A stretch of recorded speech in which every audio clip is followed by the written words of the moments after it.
Welcome to our channel click jobs and education news. నమస్కారం friends. నిరుద్యోగులకు ఒక అదిరిపోయే గుడ్ న్యూస్. ఆంధ్రప్రదేశ్ ప్రభుత్వం ప్రతి సంవత్సరం ఉగాదికి జాబ్ క్యాలెండర్ని విడుదల చేయాలని నిర్ణయించింది. ఈ సంవత్సరం 10,060 పోస్టులతో కూడిన జాబ్ క్యాలెండర్ను ఈ ఉగాదికి విడుదల చేయడానికి రంగం సిద్ధం చేసింది. అసలు ఏ శాఖల్లో ఎన్ని ఖాళీలు ఉన్నాయి, ఎప్పుడు నోటిఫికేషన్లు వస్తాయి, ఇలాంటి పూర్తి వివరాలు ఈ వీడియోలో చూద్దాం. స్కిప్ చేయకుండా చివరి వరకు చూడండి. ఆంధ్రప్రదేశ్ సచివాలయంలో జరిగిన కీలక సమావేశంలో దీనిపై ప్రాథమిక నిర్ణయం తీసుకున్నారు. రాబోయే 3 ఏళ్ల ప్రాధాన్య క్రమంలో ఈ పోస్టులను భర్తీ చేస్తారు. వాటి ఖాళీల వివరాలు ఇలా ఉన్నాయి. వీటిలో ప్రధానంగా పాఠశాల విద్య, ఇంటర్మీడియట్ కలిపి 3,000 పోస్టులు కాగా, విశ్వవిద్యాలయాల్లో యూనివర్సిటీ అసిస్టెంట్ ప్రొఫెసర్లు 1,500 పోస్టులు విడుదల చేయడానికి సంసిద్ధంగా ఉన్నట్లు ప్రకటించారు.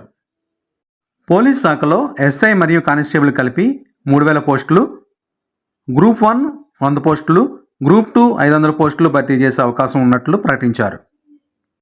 ఇతర శాఖల్లో ఒకసారి పరిశీలిస్తే అటవీ శాఖలో 100 పోస్టులు, స్టాటిస్టిక్ ఆఫీసర్లు 200 పోస్టులు, అసిస్టెంట్ ఇంజనీర్స్ ఏఈలు 500 పోస్టులు, హాస్టల్ వార్డెన్స్, సంక్షేమ వసతి గృహాల వార్డెన్స్ 200 పోస్టులు భర్తీ చేసే అవకాశం ఉందని ప్రకటించారు.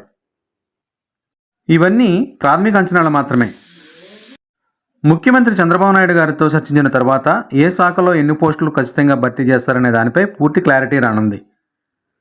ప్రతి సంవత్సరం ఉగాది రోజున ఈ క్యాలెండర్ రిలీజ్ చేయడం వలన అభ్యర్థులు తమ ప్రిపరేషన్ను ప్లాన్ చేసుకోవడానికి చాలా వీలుగా ఉంటుంది. చూసారుగా ఫ్రెండ్స్, త్వరలోనే నోటిఫికేషన్ల జాతర మొదలవబోతుంది. కాబట్టి ఇప్పటి నుండే మీ ప్రిపరేషన్ను స్టార్ట్ చేయండి. ఈ వీడియో నచ్చితే లైక్ చేయండి, మీ ఫ్రెండ్స్తో షేర్ చేయండి.